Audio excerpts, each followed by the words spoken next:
Hello students, welcome back to your प्यारा सा channel study guide सैमनगर। मैं हूं देवनाथ रॉय, आप लोगों का फिजिक्स एंड मैथ्स का दोस्त। और आज हम लोग डिस्कस करने जा रहे हैं of thrust in fluids Archimedes principal chapter से एक पोर्शन जो है ऑफ थ्रस्ट इन फ्लूइड्स। तो चलिए आज का क्लास यहाँ से स्टार्ट करते हैं। सो स्टूडेंट्स, मैं आज का क्लास स्टार्ट कर रहा हूँ एक फेक स्टोरी के साथ। तो स्टोरी ये है, कुछ दिन पहले मैं डुअर्स घूमने के लिए गया था और डुअर्स में मुझे दो एनिमल दिख गया। एक है एलिफेंट और एक है मंकी।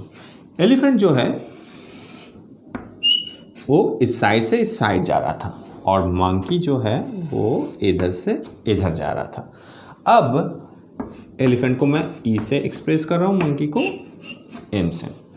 अब क्या हुआ, मंकी ने बोला एलिफेंट को कि मेरा रास्ता छोड़ दे, और एलिफेंट ने मंकी को बोला क्यों भाई, मेरा भी रास्ता छोड़ दे तू। मगर किसी ने किसी का बात नहीं सुना, दोनों ने हो गया क्लैश। अब एलिफेंट ने मंकी को इस साइड में धकेलना मतलब क्या है, एक फोर्स होता है। सो फोर्स ऑफ एलिफेंट जो काम कर रहा है इस साइड से इस साइड, और फोर्स ऑफ मंकी जो है वो काम कर रहा है इस साइड से इस साइड। अब देखिए एलिफेंट क्या है, एलिफेंट एक बहुत बड़ा सा एनिमल है और उसका फोर्स भी ज़्यादा होना चाहिए। So if elephant is greater than F M, and ये जो दोनों फोर्स हैं, दोनों फोर्स एक सेम लाइन में काम कर रहे हैं मगर एक दूसरे के ऑपोजिट डायरेक्शन में। सो यहाँ पे क्या होगा, कौन सा फोर्स का एक्शन हम लोगों को दिखेगा? ऑब्वियसली एलिफेंट का फोर्स का एक्शन हम लोगों को दिखेगा क्योंकि ये फोर्स बहुत कम है। सो एलिफेंट मंकी को धकेलते हुए इस साइड से इस साइड में आगे बढ़ेगा, और कौन सा फोर्स में आगे बढ़ेगा, ये दोनों फोर्स का रिजल्टेंट जो है। अब रिजल्टेंट क्या है, सेम लाइन में काम कर रहा है दोनों फोर्स एक दूसरे के ऑपोजिट साइड में। तो resultant force will be F elephant minus F monkey. ये रिजल्टेंट फोर्स से एलिफेंट जो है आगे बढ़ेगा कौन सा साइड में, इस साइड में। ठीक है स्टूडेंट्स, और ये जो होल थ्योरी है इसमें, ये इस चैप्टर में आप लोगों को बहुत काम पे आएगा। अब स्टूडेंट्स, मैंने दिया आपको एक फुटबॉल और एक वाटर टैंक। उस वाटर टैंक में मानिए कुछ वाटर है, अब आपको डालना है उस फुटबॉल को उस वाटर टैंक में। तो आपको क्या दिखेगा, ये है वाटर टैंक और आपने फुटबॉल को डाल दिया उसमें। सो फुटबॉल डालने के बाद क्या दिखेगा आपको, ये फुटबॉल तैरते हुए दिखेगा इसके अपर लेवल में। और क्या होगा, कुछ पोर्शन होगा फुटबॉल का जो वाटर के अंदर रहेगा, that is partially immersed condition. Partially immersed क्यों है, पार्शियली इमर्स्ड है, देखिए पूरा पोर्शन जो है फुटबॉल का, ये पूरा पोर्शन इसके पानी के अंदर में नहीं है, कुछ पोर्शन है। सो कुछ पोर्शन डूबा हुआ है, दैट इज केस नंबर 1। सो मैं यहाँ पे कुछ केसेस डिस्कस कर रहा हूँ, उसको ध्यान से देखिए। सो केस नंबर 1 इज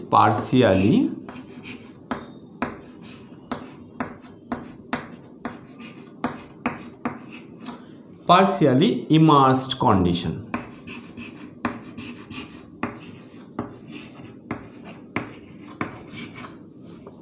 अब देखिए ये एक फुटबॉल है, फुटबॉल को जब हाथ में लेते हो आप, उसका वेट फील करते हो, मतलब उसका मास है, इसके अंदर में एयर भी है। सो उसका मास है, मास होने से उसका वेट भी होगा। सो ये जो वेट होता है, ये वेट ऊपर से नीचे की तरफ काम करता है। अब देखिए ये वाटर के सरफेस में एक जगह में फिक्स है, मतलब एक स्टेबल कंडीशन में है, ये ना ऊपर जा रहा है ना नीचे जा रहा है। इसका मतलब ये एक स्टेबल कंडीशन में है और एक फोर्स ऊपर से नीचे की तरफ काम कर रहा है जो क्या है, इसका वेट है। तो इसका मतलब है न्यूटन का थर्ड लॉ यहाँ पे एप्लीकेबल है, मतलब एक फोर्स है जो नीचे से ऊपर की तरफ में भी काम कर रहा है, नहीं तो ये स्टेबल कंडीशन में नहीं रहता है कि नहीं। सो एक फोर्स जो है, इस फोर्स को मैं एफ लिख रहा हूँ, ओनली एफ। सो एक फोर्स जो है जो नीचे से ऊपर की तरफ काम कर रहा है, क्योंकि ऊपर से नीचे की तरफ एक फोर्स काम कर रहा है, जो है इसका वेट, इस फुटबॉल का वेट। सो इसको बैलेंस करने के लिए एक फोर्स नीचे से ऊपर की तरफ काम कर रहा है, क्योंकि ये फुटबॉल जो है ये स्टेबल कंडीशन में है। अब मैं केस नंबर 2 दे रहा हूं। अब मैंने आपको बोला अब फुटबॉल को ऊपर से नीचे की तरफ प्रेशर दो, मतलब एडिशनल आपको फोर्स देने के लिए बोला। तो क्या होगा, आप जब एडिशनल फोर्स फुटबॉल के ऊपर अप्लाई करोगे तो फुटबॉल नीचे की तरफ जाएगा, है कि नहीं। तो इसमें एक फोर्स ऑलरेडी काम कर रहा था जो है W, इसका वेट, प्लस आपने एक फोर्स इसको ऊपर से नीचे की तरफ दे रखा है जो है F, आपका हैंड का फोर्स FH। ओके, अब मैंने बोला इस कंडीशन में इस जगह में इसको रोक दो, मतलब और आगे की तरफ मत बढ़ो, यहाँ पे इसको रोक दो। तो देखो ये क्या है,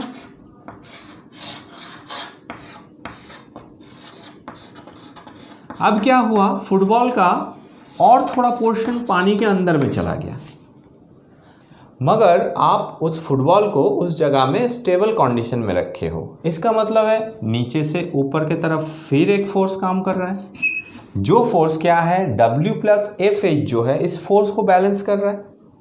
इसका मतलब है देखिए यहाँ पे जो फोर्स था, इस जगह में जो फोर्स था वो था नीचे की तरफ W, उसको बैलेंस कर रहा है F। अब देखिए यहाँ पे जो फोर्स काम कर रहा है नीचे की तरफ वो है W प्लस FH, एक एडिशनल फोर्स जो है FH नीचे की तरफ काम कर रहा है। सो इसको बैलेंस करने के लिए, क्योंकि ये फुटबॉल क्या है, ये फुटबॉल इस जगह में स्टेबल है, अब ये जो फोर्स है इसको बैलेंस करने के लिए नीचे से जो ऊपर की तरफ फोर्स काम कर रहा है इसको भी मैं F से एक्सप्रेस कर रहा हूँ। ये क्या हो गया W प्लस FH के, ये क्या हो गया W प्लस FH के इक्वल।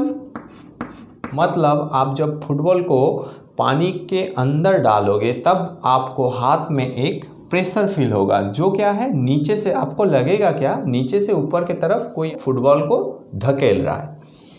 सो ये है केस नंबर 2, जब कोई एक्सटर्नल फोर्स इसके ऊपर अप्लाई नहीं हो रहा था तब उसको बैलेंस कर रहा था एक फोर्स जो है F।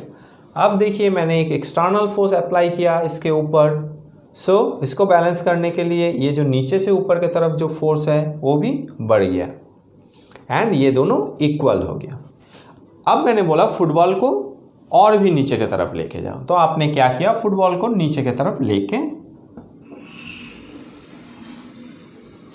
अच्छा केस नंबर 2 लिख लेते हैं। ये भी देखिए पार्शियली इमर्स्ड है मगर एक्सटर्नल फोर्स अप्लाई किया हुआ है, ठीक है। सो ये भी पार्शियली इमर्स्ड है।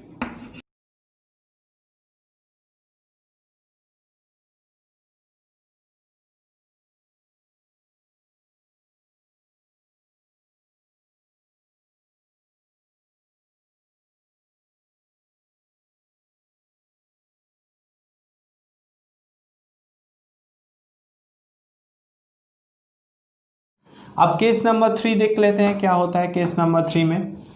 अब फुटबॉल पूरी तरह अंदर चला गया, ओके। तो बॉल को जब अंदर डाला जाएगा तब हाथ में प्रेशर धीरे धीरे और भी बढ़ता जाएगा, तो ये FH जो है ये धीरे धीरे बढ़ता जाएगा जब तक ना ये बॉल टोटली इमर्स्ड हो जाए वाटर में। सो ये धीरे धीरे अंदर जा रहा है और ये हैंड प्रेशर जो है ये धीरे धीरे बढ़ेगा। हैंड प्रेशर बढ़ेगा इसका मतलब है इधर में भी जो अपवर्ड जो फोर्स ये वाटर अप्लाई कर रहा है इस बॉल के ऊपर वो भी धीरे धीरे बढ़ेगा, दोनों को बैलेंस करने के लिए। अब ये बॉल जब टोटली इमर्स्ड हो जाए वाटर में तब इधर जो नीचे के तरफ जो फोर्स एप्लीकेबल होगा ये W प्लस जो फोर्स एप्लीकेबल होगा फोर्स हैंड, ये एक कांस्टेंट फोर्स हो जाएगा। तब इसका मतलब है जब कंप्लीटली इमर्स्ड हो जाएगा ये फुटबॉल तब इसका जो अपवर्ड डायरेक्शन में फोर्स अप्लाई होगा, ये वाटर जो अपवर्ड डायरेक्शन में जो फोर्स अप्लाई करेगा वो कांस्टेंट हो जाएगा। सो ये W प्लस FH जो है ये कांस्टेंट हो जाएगा। अब देखिए इस टोटल डिस्कशन से हम लोगों को एक चीज़ समझ में आ रहा है, वो क्या है, ये एक फ्लूइड है, ये लिक्विड है, मतलब फ्लूइड है, ये गैस भी हो सकता था। कोई भी लिक्विड या फ्लूइड एक अपवर्ड डायरेक्शन में एक फोर्स अप्लाई करता है। ये जो अपवर्ड डायरेक्शन में जो फोर्स अप्लाई कर रहा है इसको कहा जाता है अप थ्रस्ट। अप थ्रस्ट जो हम लोगों का डिस्कशन का मैटर है इसमें।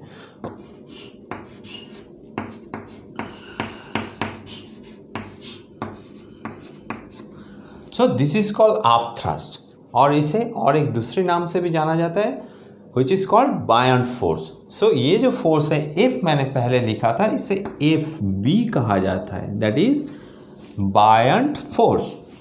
ओके, सो स्टूडेंट्स इस बॉल को जब हम लोग अंदर डाल रहे थे क्या हो रहा था, हम लोग को ये जो हैंड फोर्स था, हाथ से जो हम लोग प्रेशर दे रहे थे बॉल के ऊपर, ये धीरे धीरे बढ़ रहा था और बॉल धीरे धीरे अंदर जा रहा था वाटर के अंदर। सो ये बढ़ रहा था। सो इसका मतलब है ये फुटबॉल जब तक वाटर के अंदर न चला जाए टोटली, तब तक ये जो फोर्स है, ये हैंड फोर्स, ये धीरे धीरे बढ़ेगा, और ये बढ़ने का मतलब है इधर भी बढ़ेगा। सो स्टूडेंट्स इस बॉल को जितना ही अंदर डाला जाएगा उतना ही ये हैंड का जो फोर्स है ये बढ़ता रहेगा, और ये हैंड का फोर्स बढ़ता रहेगा मतलब इधर भी फोर्स बढ़ता रहेगा। तो नेचुरली क्या होगा, ये जो फोर्स है ये बायंट फोर्स है, ये बायंट फोर्स भी बढ़ता रहेगा। तो इस जगह में जितना बायंट फोर्स है इस जगह में बायंट फोर्स उससे ज़्यादा होगा, और फुटबॉल को जब अंदर की तरफ और ज़्यादा डाला जाएगा तब ये फोर्स धीरे धीरे और बढ़ता रहेगा, और ये फोर्स तब तक बढ़ेगा जब तक ना ये टोटली इमर्स्ड हो जाए। जब ये टोटली इमर्स्ड हो जाएगा तब ये जो फोर्स है, हैंड फोर्स है, ये फोर्स एक कांस्टेंट हो जाएगा। ये फोर्स कांस्टेंट होने से क्या होगा, ये फोर्स भी कांस्टेंट हो जाएगा। इसका मतलब है ये W जो है इसका वेट, फुटबॉल का वेट, ये तो कांस्टेंट है ही, और इधर एफ जो है ये भी कांस्टेंट हो गया। इसका मतलब है इसको जितना ही अंदर डालोगे और ज़्यादा हैंड फोर्स आपको अप्लाई नहीं करना पड़ेगा, एक कांस्टेंट फोर्स ही आप इसको पानी के अंदर डाल सकते हो। तो इस टाइम में इसका जो बायंट फोर्स होगा ये हो जाएगा कांस्टेंट एफ बी, एंड ये जो कांस्टेंट बायंट फोर्स है जो है मैक्सिमम बायंट फोर्स। सो इसको हम लोग एफ डैश बी से एक्सप्रेस करते हैं। सो स्टूडेंट्स ये था बायंट फोर्स एंड बायंसी का फर्स्ट लेक्चर, और नेक्स्ट वीडियो में हम लोग डिस्कस करेंगे conditions for a body to float और सिंक। सो मेरे वीडियो से अगर आप लोगों को हेल्प हो रहा है तो जरूर मेरे वीडियोस को लाइक कर दीजिएगा, और मेरे चैनल पे अगर आप नए हो तो मेरे चैनल को सब्सक्राइब कर दीजिएगा जरूर। सो चलिए आज के लिए इतना ही। Thank you for watching my video. Bye bye.